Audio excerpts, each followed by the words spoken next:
welcome to Money News.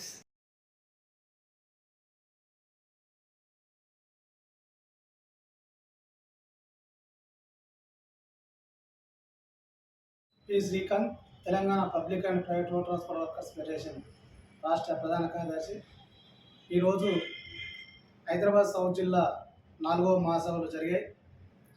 ప్రధానంగా ఈ మహాసభలలో ఈ జిల్లాలో రవాణా రంగం కార్మికులు ఎదుర్కొన్నటువంటి సమస్యలపైన చర్చించడం జరిగింది.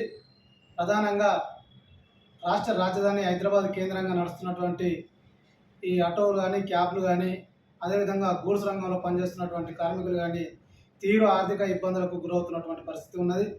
ఈరోజు పెరిగినటువంటి పెనాల్టీలు, ఈ చలాన్ల పేరుతోటి ఆర్థికంగా నష్టపోతూ ఉన్నారు. వీరికి ఎలాంటి సంక్షేమ పథకాలు కానీ, చట్టాలు కానీ లేకుండా పోతూ ఉన్నాయి. ఈఎస్ఐ, పిఎఫ్ సౌకర్యం కూడా లేక ఈరోజు అనేక అవస్థలు పడుతున్నటువంటి పరిస్థితి కూడా ఈరోజు గమనిస్తూ ఉన్నాం. ఈ రాష్ట్రంలో బీఆర్ఎస్ ప్రభుత్వం ఓడిపోయి కాంగ్రెస్ ప్రభుత్వం అధికారంలోకి వచ్చాక 6 గ్యారంటీల అమల్లో భాగంగా మొదటి గ్యారంటీగా మహాలక్ష్మి స్కీమ్ను అమలు చేయడం జరిగింది. ఈ మహాలక్ష్మి స్కీమును ఈ రవాణా రంగంగా మేము దాన్ని వ్యతిరేకించడం లేదు, స్వాగతిస్తూ ఉన్నాం, ప్రభుత్వాన్ని కూడా అభినందిస్తూ ఉన్నాం. కానీ అదే సందర్భంలో తమ వృత్తిగా స్వయం ఉపాధి మీద ఆధారపడి బతుకుతున్నటువంటి కార్మికులకు జీవనోపాధి కరువైనటువంటి పరిస్థితి ఉన్నది. ఈరోజు ప్రధానంగా ఎక్కువ శాతం మహిళలు ఈరోజు బయటికి వెళ్ళాలన్నా, గుడికైనా, బడికైనా, సినిమా థియేటర్లకైనా వెళ్ళాలంటే ప్రధానంగా ఆశ్రయించేది ఆటో డ్రైవర్లను లేదంటే క్యాబులను ఆశ్రయించి వాళ్ళు రవాణా సౌకర్యం పొందేటువంటి అవకాశం ఉంటుంది. కానీ మహాలక్ష్మి స్కీమ్ వచ్చిన తర్వాత ఎక్కువ మంది మహిళలు బస్సులో ఉచిత ప్రయాణానికి సిద్ధమై వెళ్తున్నారు. దానివల్ల వీళ్ళకు ఉపాధి కరువైతే ఉన్నది. రోజంతా కూడా నగరంలో తిరిగినా కనీసం 500 సంపాదించలేని పరిస్థితులలో ఈరోజు రవాణా రంగ కార్మికులు ఉన్నారు. ఈ వచ్చి రాని ఆదాయంతో ఈఎంఐలు కట్టలేక, ఈ పెనాల్టీలు కట్టలేక, ఇంటి అద్దెలు కట్టలేక, పిల్లల్ని చదివించుకోలేక ఈరోజు అనారోగ్యం పాలైతే హాస్పిటల్ చికిత్స పొందడానికి కనీసం గోళీలు కొనుక్కొని కూడా డబ్బులు లేనటువంటి పరిస్థితిలో ఈ కార్మికులు నెట్టవేయబడ్డారు. కాబట్టి ఈ స్కీమ్ వల్ల నష్టపోతున్నటువంటి ఆటో క్యాబ్ డ్రైవర్లకు నెలకు జీవన వృత్తి 4,500 రూపాయలు ఇవ్వాలని చెప్పేసి ఈరోజు మేము సిఐటిగా డిమాండ్ చేస్తూ ఉన్నాం. అదేవిధంగా ఈరోజు భవన నిర్మాణ కార్మికులకు ఉన్నట్టే ఈ రవాణా రంగ కార్మికులకు కూడా వెల్ఫేర్ బోర్డును ఏర్పాటు చేసి దాని ద్వారా కార్మికులకు సామాజికంగా, ఆర్థికంగా ఉపయోగపడే పద్ధతులలో ఈ ప్రభుత్వం విధి విధానాలు రూపొందించాలని చెప్పేసి కూడా మేము డిమాండ్ చేస్తూ ఉన్నాం.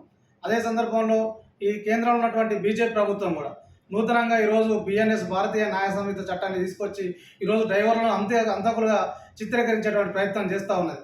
ఏదైనా ప్రమాదం జరిగి ఎవరైనా చనిపోతే ఈరోజు నిందితుడు డ్రైవర్ అనే పద్ధతిలో ఈరోజు ప్రభుత్వాన్ని చట్టాలు తీసుకొచ్చింది.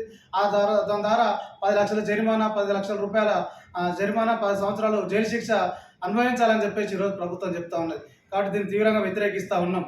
తప్పు జరిగిందంటే విచారణ జరపాలి, విచారణ అనంతరం ఎవరు దోషులైతే వారిని శిక్షించాలని చెప్పేసి కూడా మేము డిమాండ్ చేస్తూ ఉన్నాం. కానీ ఎలాంటి నిజ నిర్ధారణ లేకుండా పోలీసులదే నిర్ణయంగా భావించి ఈరోజు శిక్షలు విధించాలని చెప్పేసి ఈరోజు ప్రభుత్వం తీసుకొస్తా ఉన్నది.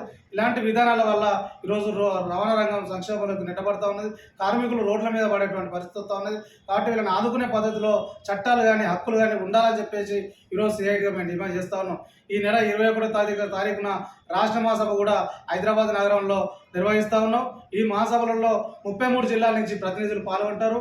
ఈ మహాసభలలో కూడా వీటిపైన నిర్ణయాలు, తీర్మానాలు చేసేసి భవిష్యత్తులో వీళ్ళ హక్కుల కోసం పోరాటాలు చేయడం కోసం ఈ మహాసభలు దోహదపడతాయని చెప్పేసి భావిస్తూ ఉన్నాం. ఈ మహాసభలు కూడా గ్రేటర్ హైదరాబాద్ జిల్లా కమిటీగా నిర్వహిస్తూ ఉన్నారు. వారు కూడా ఈ మహాసభలను ఆతిథ్యం ఇచ్చి సహకరిస్తున్నందుకు రాష్ట్ర కమిటీ నుంచి కూడా మరొకసారి జిల్లా కమిటీకి ధన్యవాదాలు, కృతజ్ఞతలు కూడా తెలియజేస్తా ఉన్నాం.